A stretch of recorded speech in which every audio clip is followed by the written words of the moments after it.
Bhagavate Vasudevaya. Om Namo Bhagavate Vasudevaya. Om Namo Bhagavate Vasudevaya. Alright, reading from Bhagavad-Gita as it is, chapter 3, entitled Karma Yoga. Karma Yoga, chapter 3, text 40. Indriyani manobuddhir asyadishthanamuchyate eter vimohatyatyesha jnanam avrittadehinam.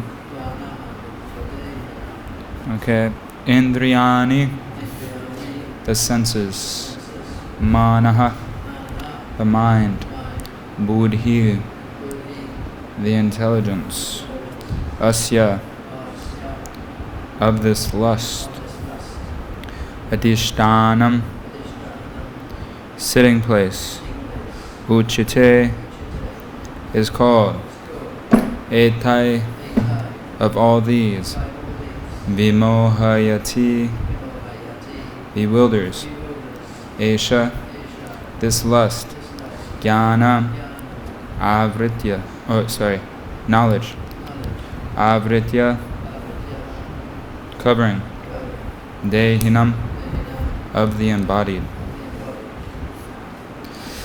Purport: the senses, the mind, and the intelligence are the sitting places of this lust. Through them, lust covers the real knowledge of the living entity and bewilders him. Purport: the enemy has captured different strategic positions in the body of the conditioned soul, and therefore Lord Krishna is giving hints of those places so that one who wants to conquer the enemy may know where he can be found.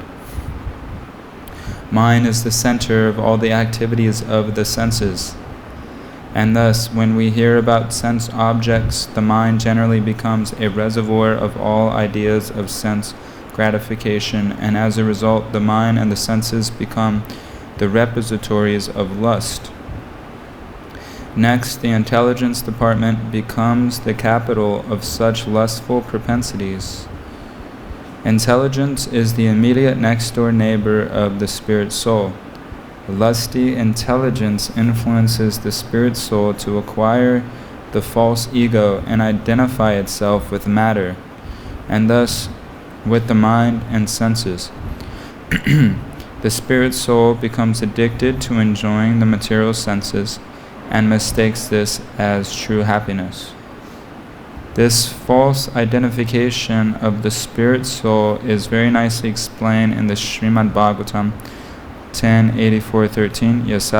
Yasatma buddhi kunape tridatuke swadi kalatra dishubom ijadihi yatirta buddhi salile nakarhachij janesh fabigeshu saeva gokuraha.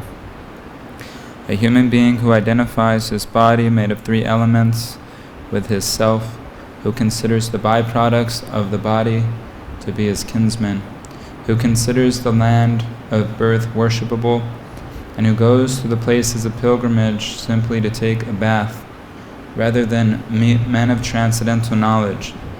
Transcendental knowledge there is to be considered like an ass or a cow. Om Gyanatami Andasya Gyananjana Shalakoya Chakshu Unmilitamena Tasmai Shri Gurave Namaha. Vanchikapadaribhashta Kripa Sunabhya Evacha Patitanam Pavanibhyo Vaishnavibhyo Namo Namaha. Nama Om Vishnumraya Krishnam Stai Budale Srimate Bhaktivedanta Swaminiti Namane. Namaste Saraswati Deve Gaudavani Pracharine Nirvashesha Shunyavadi Pashtatadi Shatarine. Jai Shri Krishna Chaitanya Prabhu Nityananda Shri Advaita Gadadhar Shri Vasadi Gaura Bhakta Vrinda. Hare Krishna Krishna Krishna Hare Hare Hare Rama Rama Rama Hare Hare. So I'm actually a little bit embarrassed that I'm speaking because I spoke yesterday also, so please forgive Please forgive me, you have to tolerate my voice. So this verse is very important. Obviously, Prabhupada is saying how Krishna is giving us hints of where this enemy of lust has taken position in our bodies, through the senses, through the intelligence, through the mind. And Arjuna asked a few verses ago, what is that thing that impels one to commit sinful acts, even unwillingly, as if engaged by force? And Krishna says, Kama eshe kroda eshe rajaguna samudbhavaha mahashano mahapapma vidyena iha varyana. The Supreme Personality of Godhead said, it is lust only, Arjuna, which is born of contact with the material mode of passion, and later transformed into wrath, and which is the all-devouring sinful enemy of this world. So lust is a all-devouring sinful enemy.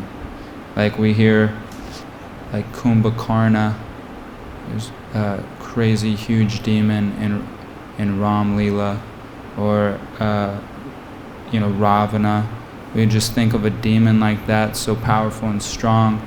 Even when Lord Ram was cutting off the heads of Ravana, they would always grow back. They'd grow back. It seemed like he was invincible. So it's almost like that with lust. It's like a demon within us. And when we feel like maybe we've passed the test and we conquered the demon, and we cut off his head, another head grows back, and then lust comes up again. It's the most formidable enemy. And in text 5, Krishna explains that the person who's bound by the material modes, he's forced to act according to the modes that he's in. So we see, connecting that verse with this verse 337, how lust is born of contact with the material mode of passion. So as long as you are contaminated by any amount of mode of passion, there will be lusty desires within the heart. And you can't artificially force your mind to be free of lust, or free of anger, or free of any of these bad qualities. It's not by artificial force. If you're in the mode of passion, you're going to be forced to think that way and forced to act like that, according to Krishna in text 5 of this chapter. So it's actually a matter of really purifying the consciousness and getting out of the mode of passion, so this lust won't bother you anymore. And in this purport of 337, I'll just speak a little bit about this because it's connected to the verse we're talking about. The purport, Prabhupada is explaining, he gives a little bit explanation referring to chapter 2, text 62. When you're contemplating the objects of the senses, then from that you gain attachment to those sense objects, and then lust comes, and from lust, wrath or anger. And Prabhupada explains why that is in 337 purport. He said that when the lust is unsatisfied, it turns into wrath. Wrath is transformed into illusion, and illusion continues the material existence. So you have a couple options. If one is feeling lusty desires and he chases after the sense objects and he feels some temporary satisfaction, then greed develops, a hankering to find that satisfaction again. But if he's not satisfied, anger comes, or wrath. So it's a lose-lose situation. You either become greedy and you hanker after more, or you become angry and you fall into more illusion. But the more you try to satisfy the lust, it's like fire. It's like pouring fuel or gasoline into a fire. It just ignites it more and more. Materialists have this conception that if you try to satisfy your senses, then it will bring happiness, it will bring satisfaction. And that hankering of sensory satisfaction will go away. But the transcendentalists who understand Bhagavad-Gita know that it's actually the opposite. The more you try to satisfy the lust, it grows.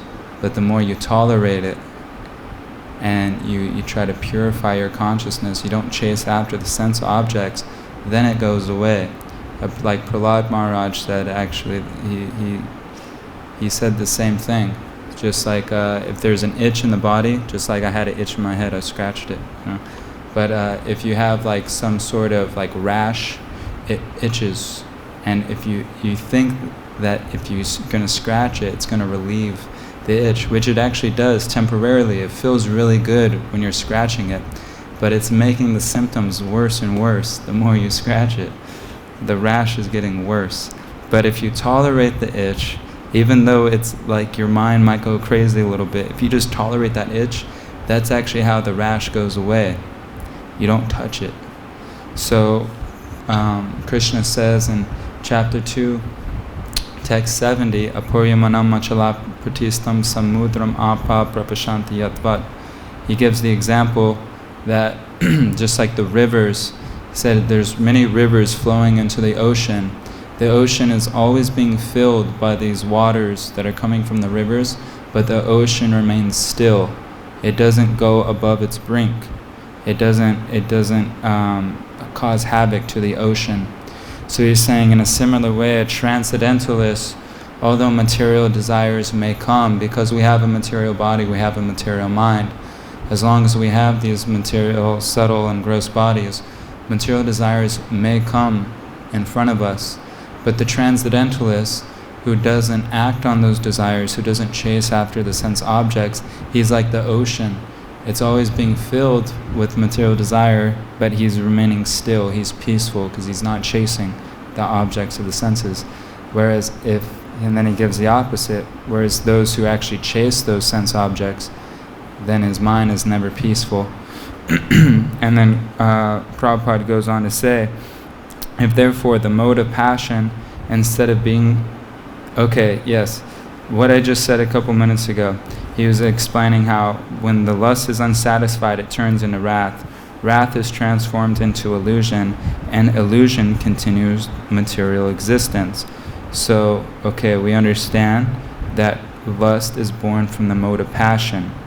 And then he goes on to say that if it's unsatisfied, it turns into wrath. Wrath is a manifestation of the mode of ignorance. And then he basically explains that you're actually downgrading from the mode of passion. You get wrath when your lust is unsatisfied, and you're just downgrading into the mode of ignorance. Wrath is in the mode of ignorance. And he said, so instead of doing this, you should elevate yourself to the mode of goodness by the prescribed method of living and acting. Then one can be saved from the degradation of wrath by spiritual attachment. So we have concessions in our Vaishnava tradition because of most conditioned souls, or all conditioned souls, are bound by lust and lower modes of material nature. Therefore, we've been reading in this chapter, Karma Yoga, that if you're not qualified yet, you shouldn't act on the transcendental plane where you think you're already free from the modes of nature and you just become like a renunciate sadhu. Not everybody's ready for that. We've read that so much. The purports and the verses have spoken about that. So there's a concession in our tradition. We have different ashrams. So there's a way to actually, although you may have lust, you can use that lust in Krishna consciousness.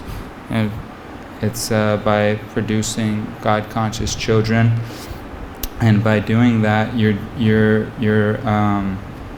facilitating your lust according to the Vedic injunctions and becoming purified, Prabhupada says, to the mode of goodness by the prescribed method of living and acting.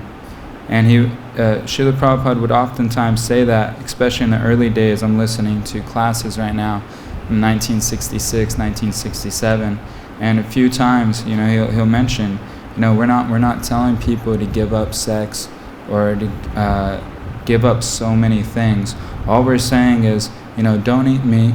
And that's not a hard thing because we have so many luxurious things to eat, prasadam. It's actually so much of a higher quality than anything you'll find in some materialistic restaurant. So we're not saying don't eat nice things. We're saying dovetail that propensity to eat Krishna's prasadam. We're not saying don't have sex necessarily, but just don't act like an animal. If you want to do that activity, do it in the prescribed way, like he's saying here. It will elevate you to the mode of goodness. So in that way, he was teaching actually that we're not giving up much. We're transferring our activities. Everything we were doing before, we're basically doing here. If you want to get intoxicated on the holy names. Like I think it was Brahmananda or Gargamuni in one of those early videos. He was saying like how many of them they were on drugs, but now they're just chanting the mantra and they're getting some spiritual satisfaction from that. So it's and that addiction or that habit to drugs is going away from the purifying process of chanting the mantra. And it's kind of funny because at that time in the 60s, the government, I guess, was spending a lot of money trying to get teenagers and the youth off drugs. And they had so many different types of programs to facilitate this purpose, but nothing was working, and the government didn't know what to do. And then Srila Prabhupada came with no money or nothing. He just came with the mantra, which is everything, but no material facilities. And he came with the mantra and the Bhagavatam and the teachings of our Vaishnava Sampradaya. And then, so many thousands of people were getting off drugs like that. And he's really revolutionary. He would even tell government officers or people in charge of the city that you should donate this building to us. It'd be like a really expensive building. Because look, you guys are spending so much money trying to get people off drugs. And look, I'm actually doing it. So you should give us this building for free, so and bring your drug addicted teenagers to us, and I'll take care of them. So this is actually the way to get free from lust. Is this Bhagavad-Gita is teaching us first of all how to strengthen our intelligence, how to see things as they are, but the real not the goal. Yeah, I guess even the goal. But the real summit of our philosophy is Harinam, Harinam, Sankirtan, japa, meditation, everything is in the holy names. And Prabhupada would often say that too in those lectures I was saying. He's like, if you like philosophy, we have philosophy. But even if you don't like to read, you could just chant, be perfect. Chant 24 hours a day and you'll reach perfection. Yeah. Okay. So I'll just go kind of through the sentences, through the purport, and I'll just speak about whatever comes to my mind. The enemy has captured different strategic positions in the body of the conditioned soul. Therefore, Lord Krishna is giving hints of those places, so that one who wants to conquer the enemy may know where he can be found. I heard this in a class by my spiritual master. He was explaining, he gave the example just like the soul being in a house, and the house is like the body. And he was saying that the conditioned soul, they have all their windows open, all the doors open at all times. So a thief or Maya could just come in and just take anything they want from the house. They just steal everything. And the conditioned soul is bewildered. He's just sleeping on the bed. He doesn't know what's going on. But he says that the devotee, he knows that he has to close the doors, close the windows, because if he leaves one door unlocked or even a window cracked, that this thief of Maya will find that opening and will sneak in there very quietly and take everything from us. And he was saying how oftentimes we think that everything is secure because we're doing proper sadhana or whatever. But if we're not very vigilant in conducting the activities of the mind and making sure, like I was saying yesterday, that we're not watering the weeds. He was explaining that even if there's a slight crack in the window of the basement, that thief of Maya will find that crack and come and take everything from us. So Prabhupada is telling how Krishna is giving us hints of the places where this enemy can capture different strategic positions in the body of the conditioned soul. Just like I'm reading the 4th canto right now, it's explaining King Puranjana, which Puranjana means embodied living entity. So it's an allegorical story how this king is representing the conditioned soul. And it is explaining how King Puranjana was the king of a city of nine gates, and that's the city is representing our body, and that he had many different wives. I believe, if I remember correctly, the wives represented the intelligence, and there are so many different like examples of his friends represented something in the body. I forget all the details, but the basic idea was that this conditioned soul was enjoying the 9 gates of the body, so much so that he forgot who he was and what the meaning to life is and everything like that. And then as he got older, there were some dacoits or some enemy came and was attacking the city, and this was synonymous to diseases coming to the body and old age coming, and eventually the enemies came into the nine gates or the city and started kidnapping people and stealing things from the city, and then they eventually dragged out Puranjana himself out of the city, and this was how the soul leaves the body. And Puranjana, because he was attached to his wife at the time of death, or when he was leaving the city, he was thinking, what's going to happen to my wife? So the example is given that the conditioned soul is attached to the opposite sex even up until the last days of his life. So Puranjana actually had to take birth as a woman in his next birth because he was attached to woman. That's what he was thinking of when he left his body. And it's really a sobering part of the Bhagavatam. It's very grave, because when I'm reading that, I'm thinking, wow, that's really heavy. Because it explains when he takes birth as a woman, he's very attractive in the woman body. Like it explains she had beautiful eyebrows and beautiful eyes and beautiful hips and breast and hair and everything like that. And you just think, wow, when you see a beautiful woman, that could have been a man in her previous life, and vice versa. We could have been women in our previous lives, and because we left our bodies being attached to our husband or whatever, now we're in the body of men. It's quite possible. That's a possibility. So this lust is very strong.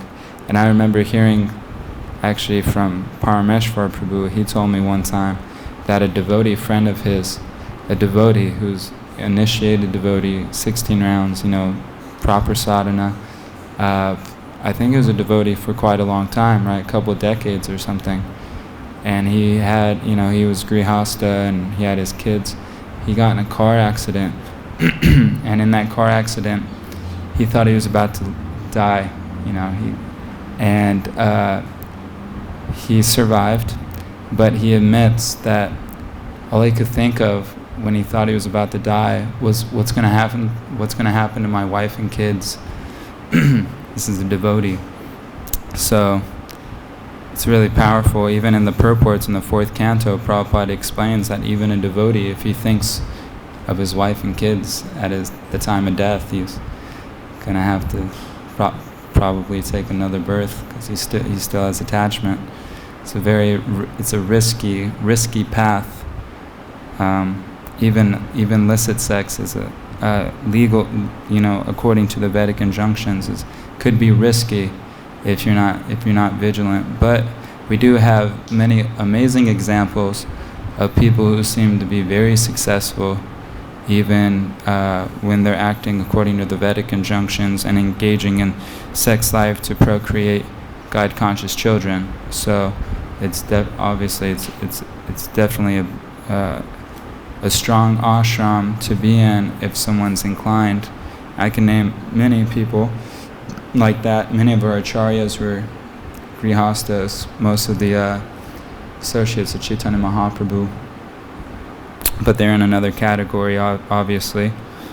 But the point is that Prabhupada does mention in the Bhagavatam, in the part where he's talking about Gajendra, he says in a purport, because at the time when he was translating this, there was a couple of his sannyasi disciples that gave up their sannyas order, and one in particular was a very, he's a very amazing devotee. He left his body a few years ago, but Prabhupada really loved him a lot, had a lot of faith in him, sent him to different countries. He did amazing preaching work, and but he had a little bit of difficulties, and he ended up giving up his sannyas vows and entering into marriage life, where it's also explained in the Bhagavatam that one who does that, it's like eating your own vomit. It's that you're not supposed to give up your sannyas vows. But Prabhupada meant what happened to this devotee was Prabhupada encouraged him, and he said, it's okay. It's Kali Yuga. You're young. You weren't prepared. Prabhupada gave this devotee his wedding ring to give to his wife, So he was very encouraging. And then it was around that time that he was translating the purports to the story of Gajendra, and in the purports you'll read how he says even if a sannyasi has difficulty, he should still stay strong in his Krishna consciousness and just get married and live a responsible household life. And then he gives the example of Gajendra, that because he was a land animal and he was in the water, he was in an unnatural habitat, so the alligator, who's a water animal, was in his home field. So he was able to attack with full strength, and Gajendra was helpless. I think he was there for like 100 years or 1,000 years or something like that. And so in the purports, Srila Prabhupada gives the example that all of us in this material world, we're in our unnatural habitat.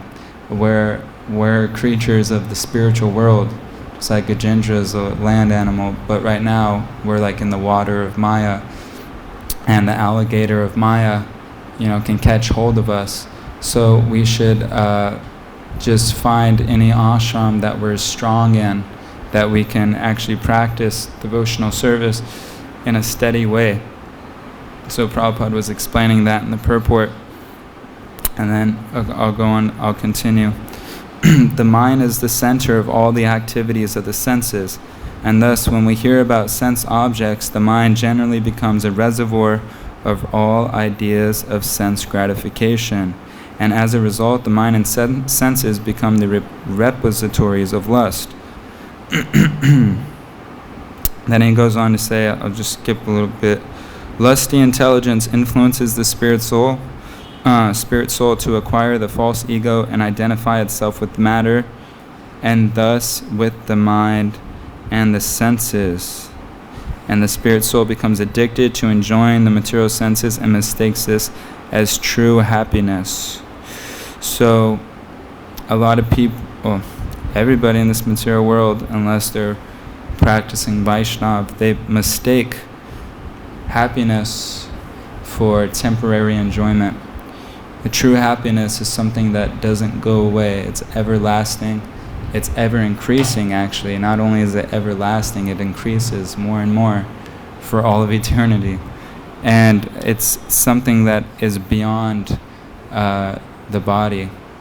So people, we are, what's the Sanskrit term? We're blissful by nature or pleasure-seeking entities. What's that? There's Satchidananda, there's something else. Yeah, Anandamaya Abhyasat. So just by nature, all the jivas coming from the spiritual world, we are ever blissful. And when we come to this material world, we are looking for that bliss and happiness that is natural to us, but we're doing so through the external material energy. So when people get a little bit of temporary sense gratification, they think, like for example, they eat some ice cream, it stimulates the tongue, and they think in that moment, I'm happy. This is happiness. I'm really happy right now because this ice cream's good. I got my girlfriend. I got a nice house or whatever, and this is wonderful. This is happy. And then the ice cream goes away. Your girlfriend leaves you, and then you're thinking, man, this is miserable. I want to find that happiness that I felt when I had the girlfriend and the ice cream. So you go searching out in the material world for something, some other sense object, to try to replace that emptiness within your heart, and it may be something else, some intoxicants or whatever, and then you do that, you feel, oh, I'm happy, then it goes away. And it's just repetitively, you're just going through different sense objects looking for happiness in this world. But we know from Chaitanya Charitamrita that happiness or Krishna consciousness is dormant within the heart. And then Mahaprabhu says that it's not to be gained from an outside source. There's nothing out beyond ourselves that can make us happy. It's what's within, Krishna within ourselves, our relationship with Krishna, that's actually going to make us happy. So people are looking outside of their senses, trying to find some sense object, and they mistake that for happiness. And so people get this, that's where addiction comes from. I think I just described basically the formula of any sort of addiction is they get that taste, then it goes away and they need that taste again. And the false identification of the spirit soul is nicely explained in the Bhagavatam. Then he quotes the verse that a human being who identifies the body made of 3 elements with his self, and who considers the byproducts, his kinsmen, etc., the land of his birth, worshipable. So I remember in one of these purports, Bhagavad-Gita, I'm sorry, sometimes I hear classes and I read and things will stick in my mind, but I'll forget, where it is. But I remember Srila Prabhupada in one of the purports of Bhagavad-Gita is explaining that just through a little bit of intelligence and just by thinking about it in a deep matter, anybody can realize that they're not the body, that we're something beyond the body. And he explains this in a very logical way in 2:13, Dihinusmin yada dehe kamaram yovanam jara, that the soul is like this. Everybody can say, I was a child. I remember when I was a child. I remember when I was a teenager. And old people say, I remember when I was 30 or 40 or whatever. So if you remember that, but the body itself was little, then it grew a little bit, it logically just goes to show that the observer of the changing body and the body itself are 2 separate entities. It's just a very logical thing to think about. If you have point A, something that's constant, that never changes, and then you have point B, something that is always changing, then A doesn't equal B. It's just very easy to understand. But then Krishna goes on to say that when the body ends, when this body ends, then the soul continues. And I remember hearing how we actually reincarnate, like this process of going from baby to youth to adolescence or adulthood to old age. Our body is literally reincarnating in this life. It's not that your body just expands. from a baby to an adult, is that you actually have a whole new body. All the cells in your body are replaced by new cells. I think it's like every 7 years or something like that. So the face that you had a year ago is what you have now is a completely new face, just from that point of view, that all the cells are new cells, skin cells, blood cells, etc. So just from that point of view, we're reincarnating every year, throughout our life. But the real question comes, but when this body ends, does the soul reincarnate? And this is, someone can ask that question, could maybe challenge us. And there's not so much evidence that you can view with your senses so much. Like you can't watch the soul leave the body and then enter into a womb of some other mother somewhere. I mean, maybe on a rare occasion someone has some mystic experience, but most of the time that's not the case. You can't watch a soul reincarnate into another body. But there are mainstream scientists that have studied this phenomenon, and there's many books have been written about it, where these scientists are not religious people, they're not even like spiritual people.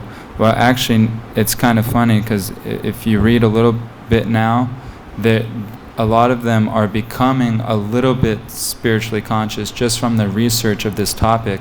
So what they've concluded is that a lot of them have concluded that reincarnation exists.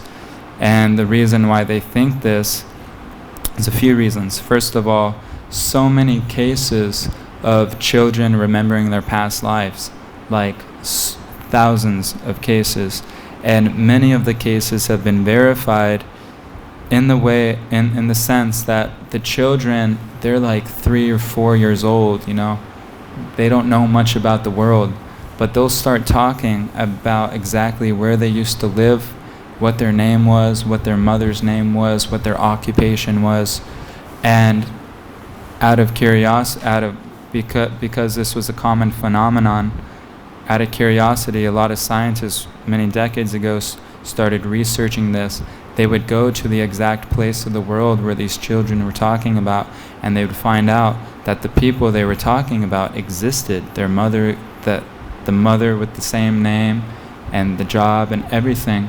And this was happening so much that it piqued a lot of people's interest. And another point of view that's brought up is that many people have out-of-body experiences, near-death experiences, where medically their body dies, everything stops working. And this is also a common phenomenon where people will experience that although their body dies, their soul, their consciousness, they don't know what to call it, but they experience that they leave the body. Many of them will say what's happening. If they're in the hospital, they'll explain exactly what's happening in the hospital, and they can even travel. Some of them have traveled to the other room and says, yeah, my mom was sitting in the waiting room and she was crying, and then they come back in the body and they explain everything. So this also piqued a lot of these scientists' interest, these people that were studying past life experiences, and also just the study of consciousness in general. These people are interested in how, although dreams and how the consciousness is they're concluding that the consciousness is something different than just the physical body, and beyond the brain, just beyond the chemical reactions of the brain. So just from a material scientific point of view, there is some evidence. A lot of people won't say that that's substantial evidence, but a lot of people do say that this is very interesting information and it could be evidence of a past life. So just from the material point of view, that is there. And of course, we're followers of Bhagavad-Gita, so we know that this is true, that reincarnation does exist. The reincarnation where the soul leaves the body and goes into another body. And I'll just go to this verse 2:13 where Krishna explains this. Well, first of all, 2:12. Natveva ham jatunasam natvam nemi janadabha nachaiva nabhavishyama sarve vayam. Never was there a time when I did not exist, nor you, nor all these kings, nor in the future shall any of us cease to be. So why do people fear death? Why are people scared to die? It's because it's unnatural. The soul's eternal. So to experience temporary existence is unnatural for the soul. It's scary to think about. They want to continue forever. Their individuality will continue in the future, and therefore there is no cause for lamentation for anybody. So this philosophy is liberating. It's liberating in many aspects. Of course, we know liberation means the soul leaves the material world and goes back to the spiritual world, but it's also liberating from fear. It gives fearlessness. If someone is fixed in this knowledge, then he doesn't fear death, because he doesn't die. He continues to exist. And this is what Krishna explains in the previous verse, that the Supreme Personality God had said, while speaking learned words, you are mourning for what is not worthy of grief. Those who are wise lament neither for the living nor for the dead. And this also liberates us from unnecessary grief.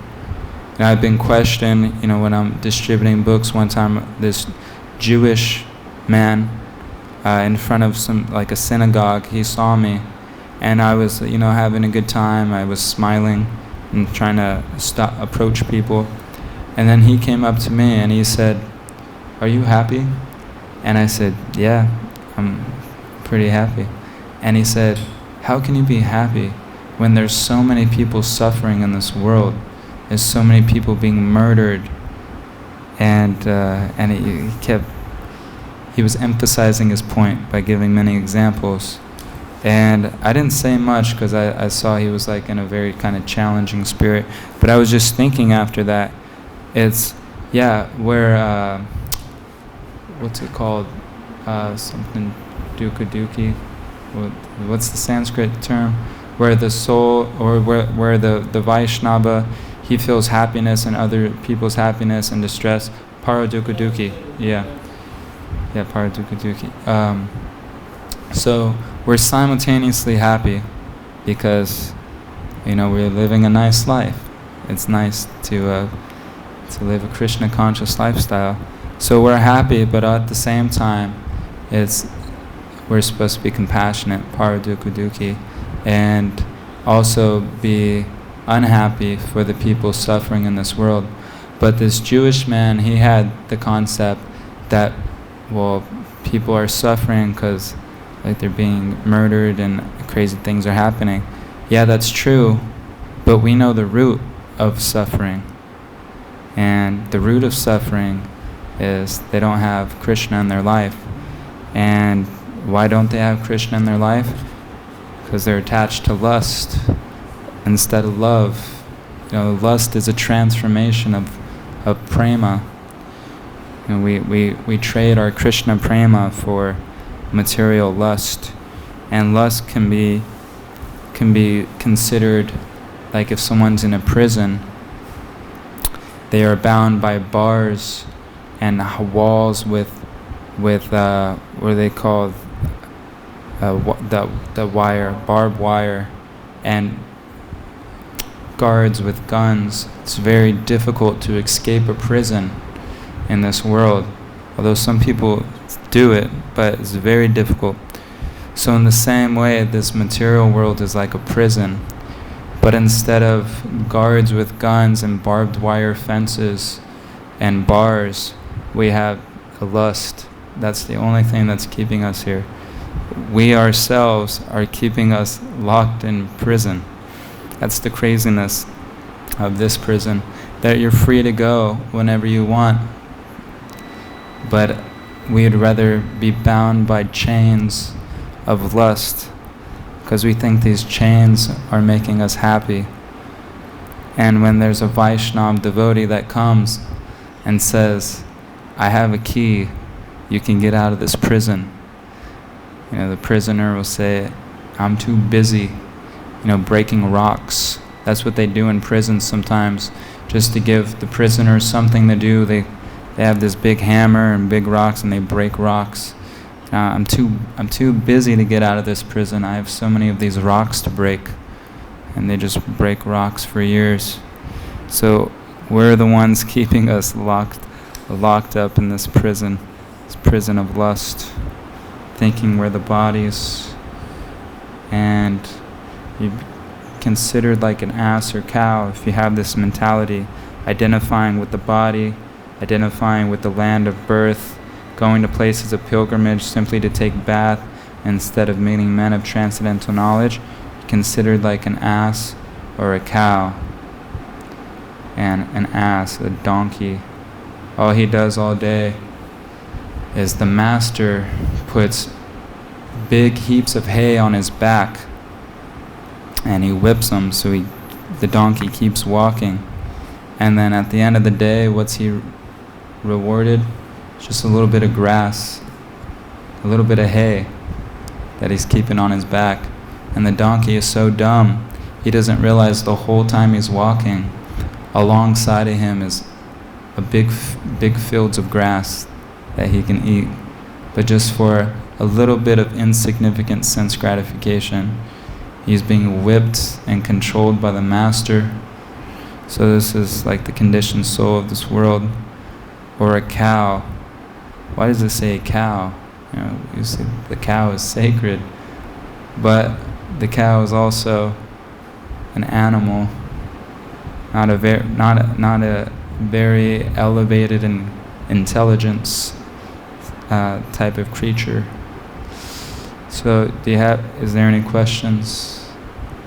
Any comments to expand? Any realizations anybody wants to share? Parameshwar Prabhu. Okay. Alright, I guess we'll stop there then. Thank you so much for tolerating me. All glories to Bhagavad-Gita, all glories to Srila Prabhupada.